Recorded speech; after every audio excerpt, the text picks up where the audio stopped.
Well, welcome back. We're here today with a special episode of The Brief, and our guest today is Business Council of Alberta President Adam Legge. Welcome to the show, Adam. Thanks, Scott.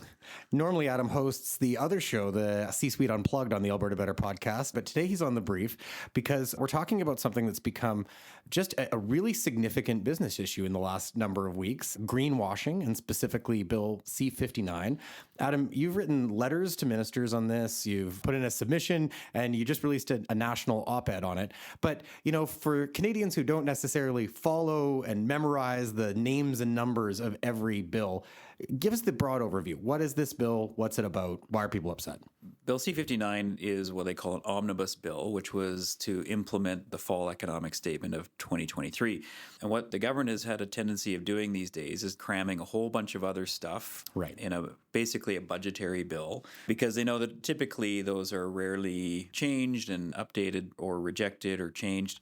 And so what you see these little things creeping in. What happened was there was a very last-minute amendment in the Finance Committee, the House of Commons, where a proposal was made to amend the Competition Act to include a variety of different greenwashing provisions and updates in very vague language. And it gave the Competition Bureau some additional teeth to undertake reviews of companies, but it inserted some very uncertain language, like making sure that these greenwashing provisions were aligned with internationally recognized methodologies.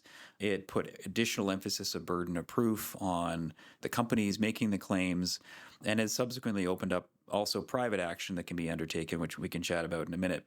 That amendment was passed in committee very late, and then it went to the House of Commons, and it was passed as the Bill C-59, and then it was passed through the Senate, ratified and given royal assent, and is now law.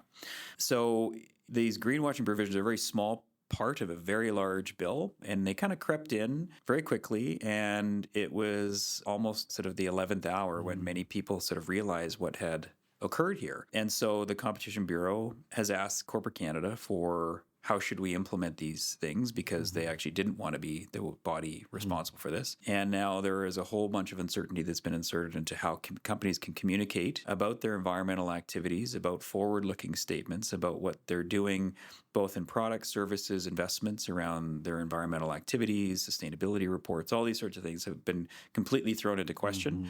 And Corporate Canada is awaiting now what the Bureau is going to do in terms of the guidance, in terms of how companies can communicate around environmental activities and outcomes. Great. Well, thanks for running back through that. So I guess in simple terms, what this sort of says is if you're going to make a statement about something environmental, that it has to be on side with sort of this vague notion of an internationally recognized methodology, not a lot of definition for several of these things in there. Adam, you've called this amendment rushed and ill-considered. I think you've made the case there for why rushed. Why ill-considered? Interestingly, the Competition Bureau's head, the commissioner of the Competition Bureau, testified in front of the Standing Committee in Finance and said the Competition Act is not the right tool to dictate what a company can and can't say when it comes to environmental claims. He said, we're competition experts, we're not environmental claim experts. Right. So he actually pushed back against this notion and having this additional power and responsibility placed in the Competition Bureau. The Parliament, the committee adopted it nonetheless, and Parliament adopted it nonetheless, and so did the Senate. And so, I mean, it was rushed because it came last minute. It was a final amendment, and it's ill-considered because the committee, Parliament, and the Senate went against the initial testimony of the entity responsible for administering these things. So I would say that is in the realm of ill-considered. That would probably be fairly ill-considered. The biggest piece is the uncertainty. I mean, the frustrating part is that truth in advertising is, as you and I have talked about many times, you're a marketer and a communicator, truth in advertising already existed. Right.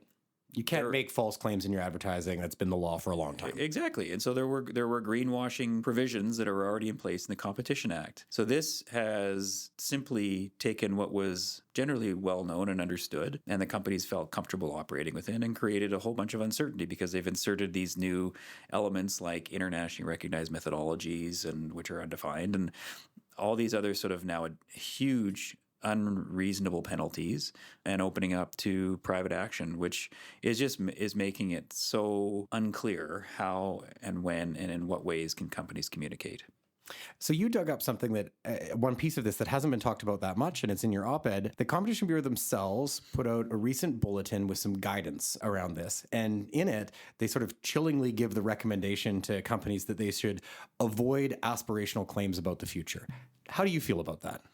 I think it's insane, frankly. The biggest thing is that once the Competition Bureau was handed this responsibility to implement these vague statements in terms of guidance, they realized they had to create some sort of certainty within the business community. And they've done two things. They've issued this bulletin, which was put out in late July, and they've also gone to a consultation phase. The bulletin is called Deceptive Marketing Practices and sort of advice for companies. And in there are a variety of things about what they should do around greenwashing. And there's a reference near the bottom which says that companies should, quote, avoid aspirational claims about the future. Right. I mean, the core of entrepreneurship and innovation is identifying a problem and helping someone solve that problem. Saying boldly, we think we can do something about this, right? We think we can build a better mousetrap. We can make a better experience. We can make a better product. We can make a better service. And if we have a government agency explicitly encouraging companies to avoid claims about the future, what does that signal send to entrepreneurs and innovators about the welcomeness of this country for their aspirations, for their dreams, and for their ability to try and create economic value, to create jobs, and to create investment? It says, you better be careful what you say. You can talk about what's going on now, but you really should avoid talking about things about the future. And if you are going to talk about things about the future, it has to be validated and verifiable and a clear path to the future and milestones and gates and all these sorts of things that no one knows. No one knows the pace of what an innovation is going to unfold at. No one knows what the government policy environment is going to create for you. And no one knows how much capital will be available at any given time. So we have just popped the balloon of innovation and entrepreneurship in this country for companies small and startup to the companies in our country that are trying to reduce emissions, that are trying to bring cures to diseases and to illnesses. Because we've told them, if you do say stuff about that, and if you can't absolutely ironcladly back it up with milestones and gates, and you're at risk of the wrath of the Competition Bureau.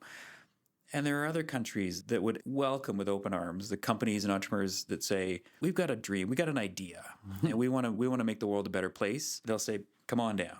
Come on down to the States, come over to Israel, come over to Germany, come over to Korea, wherever it might be, because we want you to live out your aspiration here. It is so problematic in a time of poor productivity in this country that we are taking the air out of the tires of innovation and entrepreneurship and explicitly discouraging companies from talking about the future. It's so discouraging. It's so problematic. Will it lead to companies saying less? And then if they say less, will they do less? Right? At what point does a lack of aspirational language then make a company less aspirational? Right. If you can't speak aspirationally, how long until you become less aspirational?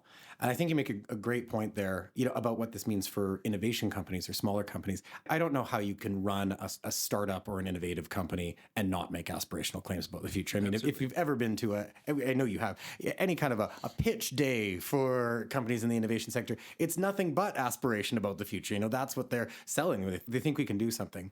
You said something about what might this mean. So far, I think you've done a great job talking about the law, but maybe we've been a little bit policy geeky so far. Help me understand what this might mean to your ordinary Canadian. Speaking to folks in Prince George or in Kelowna or in Barrie or Brandon or Trois-Rivières or Truro, Nova Scotia, the regular folks, why should they care about Bill C-59 and the greenwashing provisions? If companies aren't able to confidently talk about their investments and their performance and their aspirations for the future, it'll be hard to attract capital. It'll be hard to grow as a business. It'll be hard to make the investments necessary to realize those opportunities. And if they can't get the capital and they can't make the investments, they won't hire Canadians. And if they can't hire Canadians, then there's fewer paychecks to go around. And if there's fewer paychecks, then Canadians are worse off. It's a bit of a breadcrumb trail. Sure. And by no means is that a for sure thing. But I mean, in a moment in time where we are pretty much at a 50% deficit of the prosperity on a GDP per capita basis to the United States. We cannot afford further things that erode Canadian paychecks and erode Canadian economic activity. We need to be propping those kinds of things up. Right. And when companies can't do those things, or they can't invest, they can't create their own startups, et cetera, we just run the risk. We run the risk of Canadian paychecks being lower or smaller or non-existent. Right. Canadians, at the end of the day, are worse off. So this is just the unfortunate aspect. This keeps snowballing the more and more this thing unfolds. And it's quite frustrating because since there was media made around this, there have been multiple academics that have written op-eds, and there have been federal ministers that have said, don't worry, go back to sleep. This is not a big deal. I assure you, not a single one of the people that are telling Canadian companies this have actually sweated payroll or have worried about where the next dollar of revenue is coming from, or have had to make the tough decisions about layoffs because the business just wasn't there. Until those people are in the shoes of the entrepreneur, the business leader that needs to make those decisions because they're feeling constrained and curtailed by what they can and can't say, and therefore how the success and trajectory of the business will go, I think it's highly inappropriate and misguided and ill-informed to have people saying, don't worry, everything's going to be fine. And this is just about making sure you don't lie to people. And absolutely, Canadians should 100% demand that they're told the truth. That they're told the truth, and the companies aren't lying or covering things up. And I can tell you, every one of our members believes in truth in advertising, believes in telling an accurate story, believes in using verifiable data in substantiating the performance of not only their business overall, but in terms of their environmental investments. The uncertainty that's now been injected into the system is highly problematic, and as I say, could very well lead to lower Canadian standards of living. Let's talk a little bit about that. I think you've made that breadcrumb case. It takes a couple of steps to understand why greenwashing, which is something that probably most families aren't talking about around their dinner table on a typical Taco Tuesday or something like that, but why it actually may result in fewer jobs and lower paychecks. If that's the regular folks side of it, what are your members saying, Adam? What are the largest employers saying about this particular bill to you? They're saying we have a good story to tell. We have aspirations for the future. We want to be part of the solutions of whether it is reducing emissions, whether it is meeting our environmental targets as a country, whether it is helping make people healthier and live longer, better lives, whether it is feeding the world. But now, because of the uncertainty and the risk and cost to that uncertainty, they're saying we're afraid. There's so much risk for us to say something that flurry of activist organizations that want to take us on have now new channels to do so, whether it's the uncertainty around what is an appropriate internationally recognized methodology. We don't know. And so in an abundance of caution, we're going to make sure we don't put our organization, our company, our employees, and our shareholders at risk. So a lot of them are amending some of their language. They're pulling some of the things down that may put them at risk to exposure, not because they've done anything wrong or said anything wrong, but because they just don't want to put the company at risk. Right. And so they're saying this should ideally be repealed, but if not, we need to create some real ironclad certainty about what we can and can't say. Yeah, because there are some huge penalties associated with this as well, which I know we'll get to in a moment. That's a little later on. But and some of those companies have been criticized for making some of those decisions. But I think it's totally rational that you do that when you're facing the potential of a huge penalty with very little clarity on what will be onside or offside in terms of what you can actually say, just to protect themselves and their duty to their shareholders. They sort of have to. They have to. And the unfortunate part is that while the Bureau has done consultation and has put out their bulletin on deceptive marketing practices, and they'll come out with guidance after they go through all of the submissions that they've recently received. It's only after precedent is set through either Competition Bureau action or the other body that it works with, the Competition Tribunal, which adjudicates cases. Only after cases have been tested and we determine what those outcomes are, will you actually have a body of case law and outcomes and precedent that you can say, okay, this is in bounds and this is out of bounds. And that's going to take years. That's going to take years of precedent and analysis and understanding. And in the meantime, companies are going to be waiting and watching and frankly, cautious. And that will just really frustrate Canada's ability to be seen as a leader in many areas, because companies can't talk about it. If they can't talk about it, they can't attract the capital. Right. And you used the word frustrating a couple of times. I know it is frustrating because it didn't have to be this way, right? I know you personally sat in, in the offices of officials in Ottawa before this rushed bill was passed, sort of pleading with them or imploring them to reconsider some of these things. Can't put out a law that has this much still to be determined about it. Just talk a little bit about that, about what you wish they'd done instead. Well, ideally, they would have pushed back against this proposed amendment and said, hey, listen to the commissioner who said, we're not the body. We have what we need. And then realize that there are already multiple layers of requirement for companies to report and to disclose. And that is starting with the Competition Act itself. There already were greenwashing provisions. Next are a variety of federal and provincial regulations and requirements in terms of disclosures. Below that are provincial security regulator disclosure requirements and other disclosure requirements for different exchanges, both nationally and internationally. And then finally, there are the accounting standards, the IFRS, the forthcoming Canadian Sustainability Standards Board requirements on Canadian sustainability reporting standards. There are multiple layers of existing protections for the ways in which companies talk and disclose and share information. And I wish that parliamentarians would have realized this and asked a bit more and understood the issue more and said, actually, Canadians are protected from false and misleading claims. And frankly, thrown this thing out. But they didn't. They sort of went along with this and threw it all in an omnibus bill, and it passed. And despite our efforts, I think the view is that why wouldn't we do this? Because any other support that bolsters Canadians' confidence in what companies are saying is a good thing. But I don't think they truly understood the unintended consequences of the way this was languaged and the way in which this was framed and the uncertainty that came with it. It's backfiring. Right.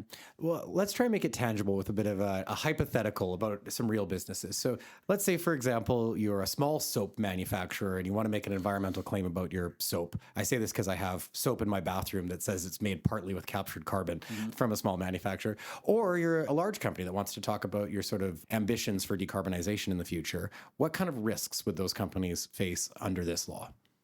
Sort of two main ones. The first one would be an investigation by the Competition Bureau itself if they felt that the claims were misleading or were not backed up with an internationally recognized methodology, or if they had sufficient inflow of complaints about this that they could undertake a review on their own and go through the process and then come up with a penalty if they were deemed to be misleading. That could be upwards of significant amounts, $10 million or even 3% of global revenues. And so for a big company, that's a huge number. 10 million is a huge number. 10 million is a huge number, exactly. And now there's a new approach that can be taken and that's to be implemented in about a year's time, where there can be private actions that go directly to the competition tribunal. So they're bypassing the Competition Bureau, going directly to the tribunal, and there's no requirement that the people making the claim prove that their view is correct. The onus of proof lies with the company. So if a company said sky is blue and a private action and I feel like saying, no, how can you prove the sky is blue, Adam? Exactly. We think it's purple. They have no requirement to prove that it's purple and say, okay, company, prove that the sky is blue. So the risk then is that it's something that you see in the United States is you get groups that just make a cottage industry of filing frivolous claims to just flood the system and make the companies take up a ton of resources to defend themselves in the very likely scenario that they are 100% on side. So there's a huge risk that the Competition Bureau, the Competition Tribunal are going to be flooded with applications to investigate these claims. I mean, layer on artificial intelligence that can scrape the internet, come up with multitudes of any sort of corporate sustainability report or ESG report, auto-generate a submission to the tribunal or to the Bureau. And there's a real potential that they could be completely overwhelmed. And so when the companies think about this, and whether you're the soap manufacturer or an oil and gas firm or a large agriculture operation, you're going to think twice about what you say, knowing that depending upon the industry, you may be sort of in the crosshairs of some of these activist organizations. And so, as I said earlier, out of abundance of caution, many companies are just are very, very restrictive in what they're saying these days. There's almost nexus of bad public policy, public policy malpractice between the idea of the individual action. Anybody can kind of accuse you, the reverse onus. You are, in a sense, sort of guilty until proven innocent, the vagueness of internationally recognized methodologies, and then at the end of it, huge penalties. So that's everything that's wrong. But the law is the law of the land right now. What can be done? In a perfect world, we would see light bulbs going off above the heads in Ottawa and saying, we made a mistake on this one. Let's unwind this and either soften the legislation or just repeal the amendment, completely recognizing that there are many, many sort of checks and balances already in place. That's unlikely to happen because there's really no political win for Canadians to feel like the government's unwinding protections against greenwashing. I think that'd be a really hard sell. It takes us 15 minutes in a podcast to explain it. It's not an easy soundbite of why you do it. Yeah, exactly. So what we've asked the Bureau to do is undertake their consultation process, develop a series of draft, what they call guidance, which is to give companies a sense of what they can and can't say and what would be in bounds and out of bounds. And in doing that, factor in federal and provincial requirements, factor in the securities regulator requirements, factor in the Sustainability Standards Board requirements that are all forthcoming, and come up with something that's informed so we don't have another layer and a competing series of requirements that are outside of what is already in place and what is going to be forthcoming that mandates how companies disclose. Because some pushing, some pulling. Yeah, exactly. So to create a streamline or something that is in line and it is not unique and distinct from what, say, a securities regulator already requires a company to do. Once they develop that guidance, circulate that out to Corporate Canada for review and feedback. Give them a period of time to do so, bring it back in, make some final amendments, and then give companies a 6 to 12 month window where they can amend their archives, they can amend their reports, and that anything preceding that date is given safe harbor and is not accessible for changes in the provisions. And then only after a period of 12 or so months does the enforcement of that actually come into play, as opposed to taking enforcement action now. They approved something, it became law, and gave companies no time to respond. Right. And you can't respond in an environment of uncertainty and vague language. So we're asking them to really be very thoughtful, be considerate of what is already either in play or under development that talks about how companies should and can disclose, and then give them a time to adapt. Beautiful. And for love nor money, please don't guide Canadian companies to not be ambitious or aspirational about the future. Exactly. And that's actually one other piece that's great to highlight is that in our submission to the Bureau, we said we should not be regulating forward-looking statements. I mean, that is the spirit of entrepreneurship, innovation. Frank, this whole country is an aspiration that began in a spirit of trying to bring unity to a very vast land. To give forward-looking statements, again, a safe harbor, that they won't be prosecuted for having ambition, for having aspiration, because frankly, in so many times where we've seen a company not perhaps achieve the milestones or the targets that they want to is because of uncertainty in the regulatory environment, which is controlled by government, uncertainty in the policy environment, which is controlled by government, or the competitive environment, which is also in many ways controlled by government. And so to penalize companies for saying things about the future, knowing that so much of the uncertainty lies at the feet of government, is just frankly ridiculous. So we do want them to provide safe harbor to forward-looking statements and really only be talking about current and sort of past performance issues. Great point, and a good place to leave it. Thanks so much for joining us today, Adam, and talking about this important and somewhat technical issue and kind of breaking it down for our listeners. Thanks, Scott. Thanks for joining us today, and if you found this episode interesting or insightful, let us know by heading to Apple Podcasts or Spotify and giving us a quick review and a rating, or tell a friend about the show.